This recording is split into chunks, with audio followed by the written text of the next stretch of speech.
It's Jaker Ali show superstar in the making. এই কথাগুলো commentator বলছিলেন জাকের আলী প্রসঙ্গে, যখন জাকের আলী একের পর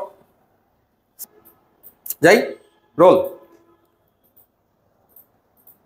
it's Jaker Ali show superstar in the making. Commentator Jaker Ali প্রসঙ্গে এই কথাগুলো বলছিলেন যখন জাকের আলী একের পর এক বিশাল বিশাল ছক্কা হাঁকাচ্ছিলেন। তৃতীয় টি-20তে 41 বলে 3-4 এবং 6 ছক্কায় অপরাজিত 72 রানের একটা নান্দনিক ইনিংস খেলেছেন জাকের আলী অনেক, এবং তিনি আসলে বাংলাদেশকে ম্যাচ জিতিয়েছেন। ঠিক কতদিন ধরে গোটা বাংলাদেশ এবং বাংলাদেশের ক্রিকেট প্রেমীরা একজন ফিনিশারের খোঁজে ছিল, সেটা ওয়ানডে হোক কিংবা টি-20 ফরম্যাটে। একটা সময় আমরা সাব্বির রুম্মানকে নিয়ে স্বপ্ন দেখেছিলাম, তারও আগে আমরা নাসির হোসেনকে নিয়ে অনেক আশা করেছিলাম, পরবর্তী সময়ে ইয়াসির রাব্বি কিংবা আফিফ হোসেন ধ্রুব, কিন্তু কেউ সেই স্বপ্নকে সার্থক করতে পারেনি।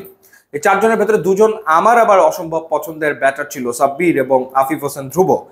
জাকের আলী অনেক পেরে গেছেন সেটা বলবো না, কিন্তু তিনি একটা সম্ভাবনা আসলে দেখাচ্ছেন।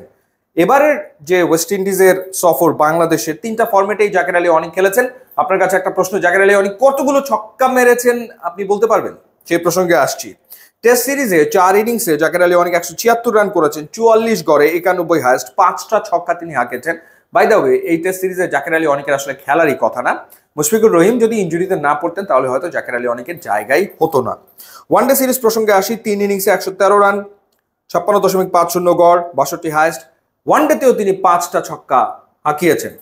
ইনফ্যাক্ট ওয়ানডেতে জাকের আলী অনেক সুযোগ পেতেন কিনা সেটা নিয়েও প্রশ্ন আসলে থেকে যায়, কারণ নাজমুল শান্ত ওয়ানডে সিরিজে খেলেননি, সুতরাং একটা জায়গা আসলে ফাঁকা হয়ে গিয়েছিল। জাকের আলী অনেক সেই সুযোগটা পেয়েছেন, কাজে লাগিয়েছেন, রান করেছেন।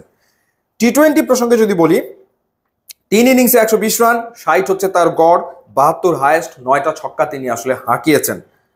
টি-20তেও কি তার আসলে খেলার কথা, প্লেইং 11-এ তার কি সুযোগ পাওয়ার কথা? যদি তাওহিদ হৃদয় এবং নাজমুল শান্ত থাকতো তাহলে কি জাকের আলী অনেক প্লেইং 11-এ সুযোগ পেতেন? সেই প্রশ্ন থেকেই যায়। সুতরাং সুযোগ এসছে হঠাৎ করে, এবং সেই সুযোগটা জাকের আলী অনেক লুফে নিয়েছেন।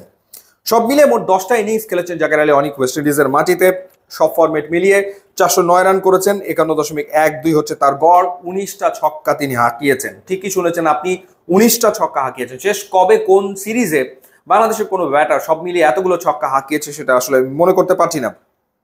সিগনিফিক্যান্ট হচ্ছে তার ব্যাটিং পজিশন। যেমন টি-20 সিরিজে তিনি 5-এ ব্যাট করেছেন, এবং তার এই 5-এ ব্যাট করার কারণ হচ্ছে, আমার মনে হয় যে বাংলাদেশ দলের সাথে যিনি যুক্ত হয়েছেন, কোচ সালাউদ্দিন, কুমিল্লা ভিক্টোরিয়ান্সের কোচ ছিলেন, জাকের আলী অনেক সম্পর্কে তিনি সবসময় ভূয়সী প্রশংসা করেছেন, তার একটা অবদান ডেফিনেটলি আছে। ওয়ানডেতে 7-এ ব্যাট করেছেন, তো ফিনিশিং রোলটাতে মনে হচ্ছে যে জাকের আলী অনেক আগামী দিনের বিরাট এক সম্ভাবনা বাংলাদেশ দলের জন্য আসলে হতে পারেন।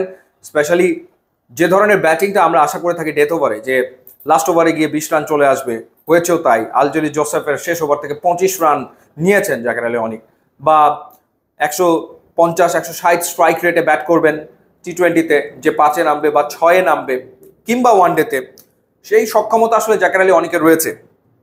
হারিয়ে যেতে পারতেন নিশ্চিতভাবে। আমি বলছিলাম যে কোনো ফরম্যাটে প্লেইং 11-এ তার আসলে থাকার সম্ভাবনা খুব প্রবল ছিল না, কারণ হচ্ছে টি-20 ওয়ার্ল্ড কাপ। টি-20 ওয়ার্ল্ড কাপে জাকের আলী অনেক 4 ম্যাচের 4টা ইনিংসে ব্যাট করার সুযোগ পেয়েছিলেন, যেখানে রান করেছিলেন মাত্র 35। তো সেখানে পারফর্ম করতে না পারার কারণে তার ক্যারিয়ার আসলে একরকম অনিশ্চয়তার ভেতরে পড়েই গিয়েছিল। এই বেশ কজনের ইনজুরির কারণেই আসলে তিনি মূলত সুযোগটা পান, এবং সুযোগটা তিনি দারুণভাবে কাজে লাগিয়ে ফেলেছেন। এবং ফিনিশার যদি তার কাজটা ঠিকঠাক মতো করে তাহলে দল আসলে রেজাল্ট পায়, যেটা আসলে আমরা এবার দেখলাম।